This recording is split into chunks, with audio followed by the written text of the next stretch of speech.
उद्देश आमचा एवढाच आहे की काल जे इलेक्ट्रॉनिक मीडियामध्ये राजेंद्र राऊतांच्या मुलावरती म्हणजे मुलांनी काही शिवीगाळ केली पूर्वी आणि त्या वाहनाचा काय जाळपोळ झाली अशा प्रकारच्या काय घटना बार्शीमध्ये 3 दिवसापूर्वी घडलेली.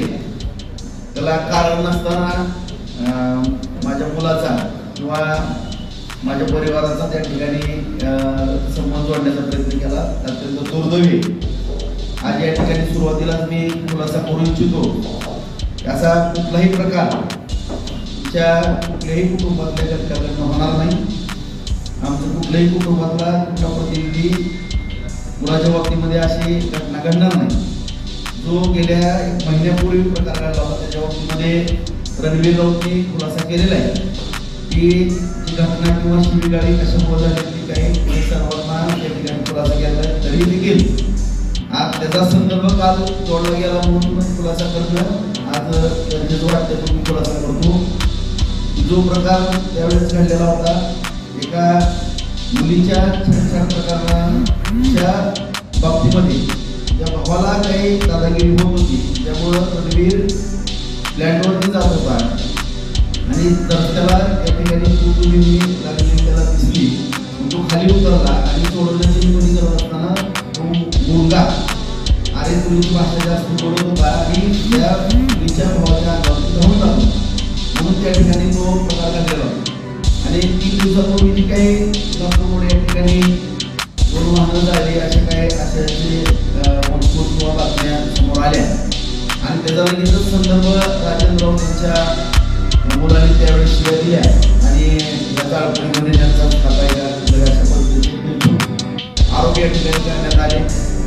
त्या पद्धतीचं निवेदनही काल पोलीस स्टेशनला काही अतिशहाणे त्या ठिकाणी घेऊन देण्याचा प्रयत्न त्या ठिकाणी केलेला आहे. त्याचबरोबर बार्शीतून काही चुकीची माहिती रोहित पवार नावाचे अर्ध्या हळकुटानं शहाणे झालेले लोकप्रतिनिधी त्यांनाही दिली. वास्तविक पाहता नेमकं पोलीस स्टेशनला कुठली माहिती आल्यानंतर फोन करणं किंवा माहिती घेणं किंवा कोणाकडनं तरी क्रॉस चेकिंग करणं हे राजकारणामध्ये जबाबदारीनं काम करणाऱ्या माणसांचे असते. कारण आज आपण पाहतोय की आदरणीय पवार साहेबांनी या ठिकाणी राजकारण राज्यामध्ये देशामध्ये करत असताना बऱ्याच अंशी माहिती घेतल्याशिवाय कधी बोलले नाहीत आणि त्यांचे नातू म्हणून विरोध असताना या ठिकाणी खऱ्या अर्थानं माहिती त्या ठिकाणी घेणं चौकशी करणं अत्यंत गरजेचं असताना बेछूट आरोप केले की जहागिरी गेली पण फुगिरी गेली नाही. आम्ही जहागिरी पण कधी केलेली नाही, फुगीर पण आली नाही. आम्ही या ठिकाणी शेतकरी कुटुंबातली माणसं आहोत. नशिबानं भगवंताच्या कृपेनं शेतकऱ्यांच्या जमिनी शहरामध्ये आल्या, त्या जमिनीला चांगला मोबदला मिळाला. त्याच्यातून आम्ही काही 4 व्यवसायाकडे आकर्षित झालो, वळलो आणि आमचे भगवंताच्या आशीर्वादानं चांगले व्यवसाय चालतात. त्यातनं आमच्या काही प्रगती होती. ही जर कोणाला खूपच असेल तर ती अत्यंत दुर्दैवाची बाब आहे. तर आम्हाला काय जहागिरी किंवा फुगीरी म्हणण्याचा काय प्रयत्न करू नये, कारण आम्ही सर्वसामान्य आणि तळागाळातील कार्यकर्ते आहोत. आम्हाला सतर्जीवरती बसायची माहिती आहे. परंतु ज्यांनी आमच्यावर आरोप केले हेच कुठल्या आरोपामध्ये वागतायत किंवा कुठली स्वप्न बघतायत सगळ्या महाराष्ट्राला माहिती आणि त्याला फेमस होण्याची सवय लागली. कुठल्या तरी एखाद्या चर्चेतल्या माणसांवरती टीका करायची किंवा काय करायचं आणि आमच्यावरती आरोप करायचे की या ठिकाणी पोलिसांवरती त्यांनी आरोप केले की शासनावरती काही तर संतोष घटनाची घडली आहे तशी काय घटना घडणार आहे का वगैरे असं काय त्यांनी केलं. मी पाहिलं त्यांच्या त्या पेजवर. वास्तविक पाहता गेले 10-15 दिवसापूर्वीच जे सगळ्यांचं संरक्षण करणारा पोलीस वर्ग आहे, पोलीस बांधव आहे, त्यांच्यावर कशा पद्धतीनं पोलीस स्टेशनमध्ये जाऊन वागताय किंवा कसं बोलताय संपूर्ण महाराष्ट्राने पाहिजे. आणि मला या ठिकाणी निश्चितपणाने पत्रकार बांधवांना सुद्धा वाटत असेल की आज राजभाऊ जरा शांत का बोलला नाही. कारण या ठिकाणी मी आवर्जून सांगू इच्छितो की हे जे प्रकार चालले आहेत बार्शीमध्ये, मी आमचं कौतुक करण्याचा प्रश्न या ठिकाणी उद्भवत नाही. परंतु मी किंवा माझा परिवार आपल्या सर्वजण पत्रकार बांधव बार्शीकर पाहताय किंवा जनता पाहते. सकाळी 5:30ला उठल्यापासून 10:30 वाजेपर्यंत आमच्या कुटुंबाकडे सगळ्याचीच नजर असते. कुठलंही चुकीचं काम आमच्या कुटुंबाकडनं झालेलं नाही, होत नाही, होणारही नाही. आता त्या दिवशीची जी घटना आहे शिवगाडीची, त्याचा जर संदर्भ लावला किंवा जो व्हिडिओ व्हायरल झाला होता निवडणुकीतला दंड थापटलेला किंवा मी पल्यासारखी मानकर गाडी माया वाटत गेल्यानंतर ही जी काही एखादा शब्द म्हणून त्याची पार्श्वभूमी नेमकी काय असते त्या सुद्धा गोष्टी आज मी या ठिकाणी पत्रकार परिषदेच्या माध्यमातून मांडणार आहे. कारण त्यावेळेस कसे हातवारे एका ज्येष्ठ आताच्या आमदार त्यांच्या भावाने केले ते काही दुर्गावलं ते काय झालं नाही कॅमेऱ्यामध्ये, त्याच्यामुळं त्याला प्रति उत्तर देत असताना तो मात्र व्हिडिओ व्हायला लागला. आता माझ्या कुटुंबाच्या बाबतीमध्ये सत्ता आल्यानंतर आम्ही राजा राऊताला खलास करणार, रणवीर राऊताला खलास करणार, यांना दाखवतो करतो असे जर आता आमच्या जीवावरती जर उठणार असतील तर शेवटी आम्ही छत्रपती शिवरायांची मावळे. त्यामुळं आम्ही काय आमच्या अंगावर जर आलं कोण किंवा आमच्या जर असं चॅलेंज करत असेल तर शेवटी प्रत्येकाला स्वतःचं संरक्षण करण्याचा अधिकार आहे. आम्ही काय एवढं गपचूप बसणाऱ्यापैकी माणसं नाहीत आणि कधी गपचूप पण बसणार. त्याच्यामुळे आमच्या बाबतीमध्ये असं कोणी चॅलेंज देणं किंवा पॉपकॉर्न ठेवून ह्याला संपवतो अशी भाषा करत असतील तर त्याच्यावेळेस आम्ही खबीर आहे की ती पण आमच्या संस्कृती गुण आहे. त्याच्यामुळे आमचा नाद करण्याचा कोणी प्रयत्न करू नये. कारण या ठिकाणी त्यांचं असं स्वप्न असतं की आम्हाला उचलायचं आमच्याकडे एखादा आणि एखादा शब्द हा फार मोठा हत्यार आहे. एकदा ते तोंडातून बाहेर गेलं की ते एका शब्दाचे 100 अर्थाच्या अनर्थ निघत आहे याची जाणीव निश्चितपणानं मला आहे, असणार आहे. त्यामुळे या ठिकाणी जी काय थेट आरोप केले आमच्यावर आता रणवीरवरती एवढं जाण्याचं कारण काय, जी काय बडबड काय पार्श्वभूमी यांची, सकाळपासून संध्याकाळपर्यंत यांची काय उद्योग असतात, कशा पद्धतीची वागणूक आहे, कुठल्या डॉक्टर साहेबांच्या लग्नाला गेल्यानंतर पिऊन तिथं तोंडावरती आपटले किंवा रोज कुणाला कसं काय मागणी करून कसे फुकटचे सगळे यांचे व्यसन भागवण्याचे यांचे प्रकार आहेत. स्वतः कुठले उद्योगधंदे करायचे आता मी काय कोणाच्या लेकराला नाव ठेवण्याचा विषय नाही, पण विनाकारण जर तुम्ही एखाद्याला बदनामच करण्याचं विडाच उचलला असेल तर शेवटी आम्ही पण माणूस आहे, आम्हाला पण काही गोष्टी या ठिकाणी खुलासा करणं किंवा तुम्ही असं वागणार असाल किंवा काही आमच्यावरती आरोप करणार असाल तर स्वतःची मुलं पहिल्यांदा काय करतात पहा, कोण डान्स बार मध्ये गेलं, कुठं धडकलं, मारता मारता वाचलं, कोण आता येड्या माणसासारखं फिरतंय, स्वतःची मुलं संध्याकाळी कुठल्या ठिकाणी तेलगिरी चौकामध्ये काय करतात, उद्योग काय करत होते, चोरी तर लवकर होत होती का हे पण बघा. संध्याकाळी किती जणांचे किती वजन झालेले आहेत, किती पॉईंट लागतात, किती फुकटचं जेवण लागतं, हे सगळं बघा ना. तुम्ही तुमची मुलं व्यवसायाला लावा, तुम्हाला प्रॉपर्टी आहे, उद्योग व्यवसायाला लावा, चांगले संस्कार करा. आमची जर लेकरं बघितली तर कुठल्या हॉटेलमध्ये पुरी भाजी सुद्धा खायला लवकर दिसणार, दाखवा मला कुठल्या हॉटेलमध्ये तर गेली का आमची.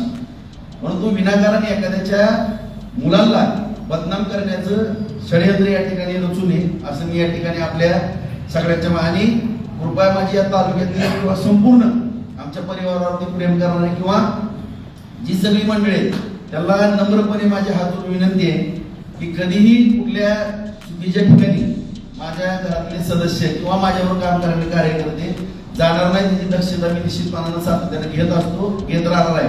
त्यामुळे कृपया कधीही आमच्या परिवाराबद्दल तरी किमान गैरसमज तुम्ही करू नये. आम्ही जे काही या तालुक्याच्या विकासाकरता किंवा तालुक्याच्या हिताकरता एक पण आमच्या मनामध्ये आहे किंवा आम्ही ज्या काही गोष्टी आमचे स्वप्न पाहिलेले आहेत, या तालुक्याचा विकास व्हावा, तालुक्यातला रोजगार उपलब्ध व्हावा, या तालुक्यामध्ये नवीन नवीन काही गोष्टी आणाव्या, विकास व्हावा, हे सगळे स्वप्न आहेत ते आम्ही साकार करण्याचा या ठिकाणी निश्चितपणानं पहिलाही प्रयत्न केलेला आहे, आजही करतोय, भविष्यातही करणार आहोत.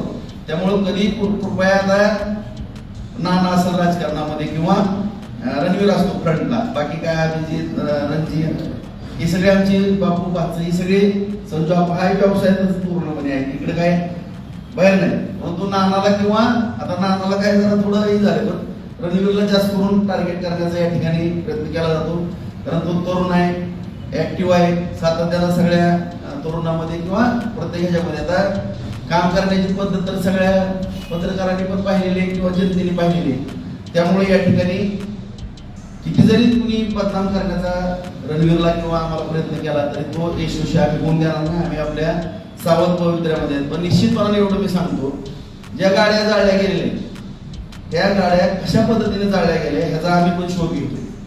गेली 2 दिवस झालं आम्ही सगळे सीसीटीव्हीचे फुटेज वगैरे आमची एक विशिष्ट यंत्रणा लावली आणि ह्याच्यामध्ये जे काय आरोप करतायत त्यांचं पण षडयंत्र आहे का कुणाला बदनाम करण्याचं, हा सुद्धा एक तपासाचा भाग आहे. त्या पद्धतीच्या पोलिसांना पण आम्ही काही हिंट दिलेले आणि निश्चितपणानं या ठिकाणी काही ना काही या ठिकाणी जी काही सुभाषनगरवरून थोडा क्लू लागतोय आम्हाला थोडा, आणि काही काल जी बडबड पत्रकार परिषद घेतलेली स्टेटमेंट दिलेलं आहे पोलिटिक, त्यांचे पण हात असल्यासारखं आम्हाला संशय या ठिकाणी वाटतोय. कारण ज्यांच्या गाड्या जळाल्या त्यांनी तिथं स्टेटमेंट दिलंय की कोणी अज्ञातानं हे केलं आणि ती बहुतेक ती नव्हती पण व्यक्ती तिथं. पोलीस स्टेशनला त्यांचं काय गाडी जळाली किंवा काही ती माणसं तिथं नव्हती पण. आणि ह्या सगळ्या गोष्टीला वेगळ्या घटना आहेत त्या जो प्रकार आहे सगळा, ह्याच्यामध्ये आता मला कोणाच्या कुटुंबाची बदनामी करायची नाही किंवा कोण काय नाही, आणि वेळ प्रसंग आल्यानंतर मला त्या गोष्टी थोड्या पुढे आणावं लागणार आहे. हे कशामुळे घडायला लागले किंवा कोणाचे कुठल्या कशामध्ये हात आहेत या सगळ्या गोष्टी मला बाहेर आणावं लागल्यात. आणि जी विनाकारण रणवीर बद्दल जी काही जेन्सी काही निर्माण झालेले आहे, काही एक सोयाचे स्वप्न बघतात पुढं काय आता नगरपालिकेला उभं राहायचं काय बघायचं, ती निवडणुकीत सांगू कसं असतं कसं नाही ती. परंतु ज्यांनी आपल्या मुलावरती विश्वास त्या ठिकाणी ठेवायचा आणि चुकीचं बापलेकांनी तिथं जायचं हे अत्यंत किविलवाणी प्रयत्न त्या ठिकाणी करतात. मला त्याचा विषय लक्ष येत नाही की अगोदर दुसऱ्याच्या मुलांवरती आरोप करताना अगोदर स्वतःच्या मुलांनी, मी मगा सांगितलं डान्स बार मध्ये जाताना ऍक्सिडेंट झालेला सगळ्यात माहिती, कशी पिऊन धुंद होती, कशी गाडी आडवी झाली, सगळ्या बारशीला माहित आहे कुणाचं लिकूड कुठं ऍक्सिडेंट झाला काय झालं आणि कशा अवस्थेत होता, बरोबर आहे पोराचं तुम्हाला जास्त माहित असेल. परत ड्रायव्हरच्या बाबतीमध्ये काय घटना घडली, दोन्ही मुलांनी ड्रायव्हरच्या बाबतीमध्ये काय केलं आणि त्या ड्रायव्हरला कशा पद्धतीची शिक्षा भोगावी लागली आणि काय त्या कुटुंबाची वाताहात झाली एका ड्रायव्हरची, हे सुद्धा सगळं पुराव्याविषयी तुम्हाला पण माहित आहे. तुम्ही पण डीवायएसपी ऑफिस मध्ये होता, हातापाया पडत होता एका डीवायएसपीच्या, माझ्या मुलांना वाचवा माझ्या मुलांना. त्या दोन्ही पण मुलांनी काय प्रकार केला होता, त्याच्यामुळे त्या एका बिचाऱ्याच्या घरामध्ये ती दुर्दैवी घटना घडली आणि त्याची शिक्षा त्या बिचाऱ्या ड्रायव्हरला गरीबाला भोगावं लागली. ही घटना संपूर्ण बार्शीकराला माहिती आहे. त्याच्यामुळं अगोदर आपली मुलं सांभाळा, आपली मुलं व्यवसायामध्ये हे करा, उत्पन्न वाढवा आणि मग दुसऱ्याच्या मुलाला बदनाम करायचा. आणि आम्ही आमचं खबीर आहे, आमची लेकरं जर चुकली तर ती कशी हासाडायची किंवा काय करायची तेवढी क्षमता आमचा निश्चितपणा आहे. म्हणून तुम्ही पुन्हा एकदा माझ्या संपूर्ण या तालुक्यातील जनतेला मी नम्रपणे सांगू इच्छितो की असा कुठलाही जाळपोळीचा प्रकार कुठल्याही आणि कुणी जरी केला असेल तर त्याला पाठीशी घातलं जाणार नाही. त्याला योग्य जी काही शासकीय शिक्षा आहे पोलीस स्टेशनच्या माध्यमातून गुन्हा दाखल किंवा पुढच्या ज्या काही बाबी असतील शिक्षा त्याच्यामध्ये कुठलाही हस्तक्षेप आमचा असणार नाही. आणि पत्रकार बांधवाला पण मी सांगू इच्छितो की तुम्ही सुद्धा पोलीस स्टेशनला विचारू शकता की ह्याच्यामध्ये आम्ही कुठला हस्तक्षेप केलेला आहे. त्यामुळे ज्यांनी केलेला असेल कुणी त्याच्यावरती गुन्हा दाखल होईल, पोलीस तपास आणि जे काय आमचा संशय आहे त्या दिशेने सुद्धा आमचा पण तपास चालू आहे. त्यामुळे या ठिकाणी विनाकारण चांगलं काम करणारे किंवा ऍक्टिव्ह जे काय रोल करणारे एखाद्या तरुणाला बदनाम करण्याचा प्रयत्न करू नये असं या माध्यमातून मी सांगू. रणवीर त्यासारखं टार्गेट केलं जात आहे कारण तुम्ही आता सांगतो की